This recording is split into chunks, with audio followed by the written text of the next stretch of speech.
వేసే కంటే ఆ బయట వేసే కంటే ముందు మీ స్టేట్మెంట్స్ తో స్టార్ట్ చేద్దాం సార్. మీరు ఎలా చూస్తారు ఇప్పుడు కళ్యాణ్ చేసినటువంటి స్టేట్మెంట్స్? ఓకే, మీరు చెప్పినట్లు మరొకసారి ఆయన కామెంట్స్ ను బుల్లెట్ పాయింట్స్ చెప్తే, మీరు చెప్పినట్టన్ని రేవంత్ రెడ్డి గారు డైనమిక్ లీడర్, కింది నుండి కింది స్థాయి నుండి ఎదిగారు, వైకాపా తరహాలో వ్యవహరించలేదు, బెనిఫిట్స్ లకు అవకాశం ఇచ్చారు, టికెట్ ధర పెంపుకు వెసులుబాటు కల్పించారు, ఆయన సహకారంతోనే సినిమా కలెక్షన్స్ పెరిగాయి, పుష్ప 2కు కూడా పూర్తిగా సహకరించారు. ఇది రేవంత్ రెడ్డి గారి గురించి చెప్పింది. ఇంకా మిగతా గోటితో పోయి దాన్ని గొడ్డలోకి తెచ్చుకున్నారు, హీరోని ఏకాకి చేశారు. అల్లు అర్జున్ కాకుండా కనీసం ఎవరో ఒకరు రేవతి కుటుంబ సభ్యులను పరామర్శించి ఉండాల్సింది. చట్టం అందరికీ సమానం, పోలీసులను తప్పు పట్టలేను, పరామర్శించకపోవడం వల్లే ప్రజల్లో ఆగ్రహం వచ్చింది, సినిమా పరిశ్రమలో మార్పు రావాల్సిన అవసరం ఉంది. ఈ పాయింట్ కూడా చెప్పడం జరిగింది ఓవరాల్ గా. సరే, ఈ సందర్భంగా ఫస్ట్ ఆఫ్ ఆల్ కాంగ్రెస్ ముఖ్యమంత్రి రేవంత్ రెడ్డి గారికి కాంప్లిమెంట్ ఇచ్చినందుకు పవన్ కళ్యాణ్ గారిని అభినందిస్తున్నాను, థ్యాంక్స్ చెప్తున్నాను. ఇక రెండవది, ఈ చూసినప్పుడు పవన్ కళ్యాణ్ గారి వ్యాఖ్యలు చూసినప్పుడు నాకు 2 సామెతలు గుర్తుకొస్తున్నాయి, తెలుగు సామెతలు.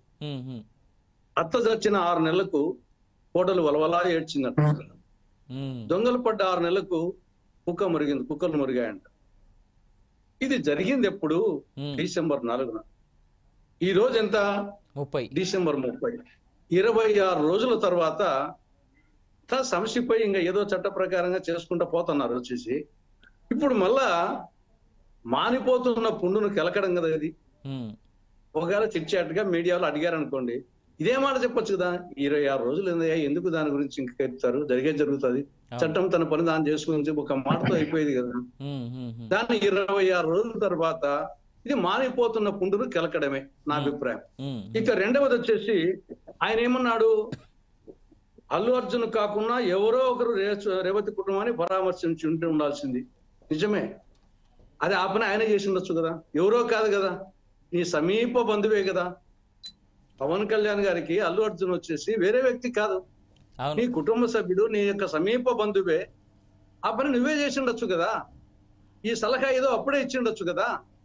అల్లు అర్జున్కి కానీ, వాళ్ళ నిర్మాతలకు కానీ, ఆ సంధ్య థియేటర్ వాళ్ళకి కానీ, వాళ్ళ పిఏలకు కానీ, త్వరగా పోయి వచ్చేసి ముందు ఆ కుటుంబాన్ని పరామర్శించండి, మానవత్వం అని చెప్పేసి సలహా ఎందుకు ఇవ్వకూడదు? లేదా ఎవరో కాదు కదా, ఆయనే పోయి ఇచ్చిండొచ్చు, పరామర్శించవచ్చు కదా. నీకు ఇంకా డిప్యూటీ చీఫ్ మినిస్టర్ గా నీకు బందోబస్తు ఉంటుంది, మిగతా వాళ్ళకి వచ్చేసి ఏమన్నా ఆ సందర్భంలో ఆడ ఇబ్బందులు పెడతాను భయం ఉండొచ్చు, నీకు ఆ భయం కూడా లేదు కదా. కాబట్టి ఈ సలహా ఏదో అప్పుడే ఇచ్చి ఉండొచ్చు కదా, లేదా ఆయనే యొక్క పరామర్శించి కదా. ఇది రెండవ అంశం. మూడవ అంశము, ఇదేం ఉద్దేశపూర్వకంగా జరగలేదు కదా, అవును, యాదృచ్ఛికంగా జరిగింది అంతే. దీంట్లో అల్లు అర్జున్ ఉద్దేశపూర్వకంగా ఆ రేవతిని చంపాలా అని ఏం థియేటర్కి పోయినాడా? ఇది ఉద్దేశపూర్వకంగా కాదు, యాదృచ్ఛికంగా జరిగింది, అది వాస్తవం. దుర్ఘటన జరిగిన సంఘటన బాధాకరమే. ఇక్కడ నాకు తెలిసి పోలీసుల వైఫల్యం అంట. ఇప్పుడు 2, పర్మిషన్ ఇచ్చినా పర్మిషన్ ఇవ్వకున్నా, ఇప్పుడు ఆల్రెడీ థియేటర్ వాళ్ళు ఇంటిమేట్ చేశారు, ఈ విధంగా రేపు సినిమా రిలీజ్ కాబోతా ఉంది, అల్లు అర్జున్ గారు వస్తుందని చెప్పేసి ఇంటిమేట్ చేశారు. ఆ ఇంటిమేషన్ కు పర్మిషన్ ఇవ్వలేదు అనుకున్నాం.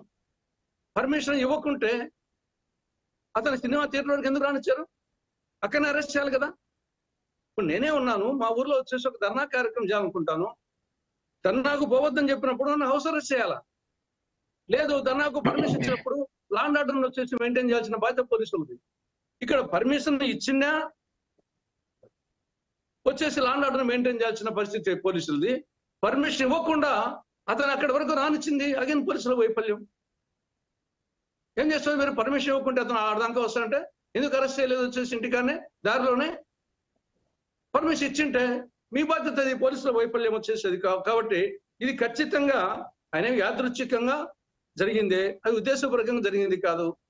పోనీ ఇలాంటి సంఘటనలు ఏమన్నా జరగలేదా? మన రాష్ట్రంలో జరిగినాయి, దేశంలో జరిగినాయి, ప్రపంచంలో జరుగుతున్నాయి. మన రాష్ట్రంలోనే 2015 జూలై 14న రాజమండ్రి పుష్కరాల సందర్భంగా ఎంతమంది చనిపోయారు? 29 మంది చనిపోయినారు, 60 మంది గాయపడ్డారు. ఎవరి మీద కేసు పెట్టాలా? ముఖ్యమంత్రి సమక్షంలో, ముఖ్యమంత్రి ఆడ ఉన్న సందర్భంలో జరిగింది. అవును. మరి ఆ ప్రకారం అయితే ముఖ్యమంత్రి మీద కేసు పెట్టాలి కదా. ఎంతమంది చనిపోయింది? ఎప్పటి నుంచో ఉన్నటువంటి 29 ప్రశ్న మంది సార్. చనిపోయినారు. తులసిరెడ్డి గారు, నిజంగా నాది ఎప్పటి నుంచో ఉన్నటువంటి ప్రశ్న. ఇప్పటికైనా ఆ పాత ముఖ్యమంత్రి పైన మళ్ళీ కేసు పెట్టొచ్చు అంటారా ఆ ఇన్సిడెంట్ కి సంబంధించి? ఇప్పుడు మళ్ళీ ఆయన ఆయన ముఖ్యమంత్రి. మీదనే కాదు, ఆ విధంగా ప్రపంచవ్యాప్తంగా మక్కా మసీదులో తీసుకుంటే 2015 సెప్టెంబర్ 24న 2236 మంది చనిపోయినారు. హజ్ యాత్ర సందర్భంగా అవును. 2015 సెప్టెంబర్ 24న ఎంతమంది? 2000. 2236 మంది. ఈ సంవత్సరం 2024లో కూడా 1301 మంది. ప్రతి ఇయర్ అనేకం ఉన్నాయి. ఈవెన్ మన దేశంలో శబరిమలలో 2011లో 102 మంది చనిపోయినారు. హరిద్వార కుంభమేళలో 430 మంది చనిపోయినారు. కేరళలో పుట్టింగల్ దేవి టెంపుల్లో 2016లో 106 మంది చనిపోయినారు. రైట్ అలహాబాద్ కుంభమేళలో 800 మంది చనిపోయినారు. Right right. మరి ఇవన్నీ స్టాంపిడే. అవును. ఇక్కడ స్టాంపిడే, అక్కడ స్టాంపిడే. ఇక్కడ ఇది దురదృష్టకర సంఘటన, నో డౌట్. ఆ కుటుంబాన్ని ఆదుకోవాలా, ఎన్ని చేయాలా. కానీ అది ఏదో యాదృచ్ఛికంగా జరిగిన దాన్ని అతను ఏదో ఉద్దేశపూర్వకంగా రేవతిని సంపాదన అక్కడికి పోయినట్టు, ఇది కరెక్ట్ కాదంట. అది మా పార్టీ కావచ్చు, ఎవరైనా కావచ్చు, వచ్చేసి న్యాయంగా మా ధర్మంగా మాట్లాడాలా. పోలీసులు పర్మిషన్ ఇచ్చింటే లా అండ్ ఆర్డర్ మెయింటైన్ చేసిన బాధ్యత మీరు తప్పు. పర్మిషన్ ఇవ్వకుంటే అతను అంతవరకు రానిచ్చింది మళ్ళీ మీ తప్పే. ఎందుకు రానిచ్చారు? అవసరం చేయాలా? అవును అవును. Right. I will come back to again sir. Tulasi Reddy గారు, మనతో పాటు రామారావు గారు ఉన్నారు కదా, వైఎస్ఆర్సీపీ పార్టీ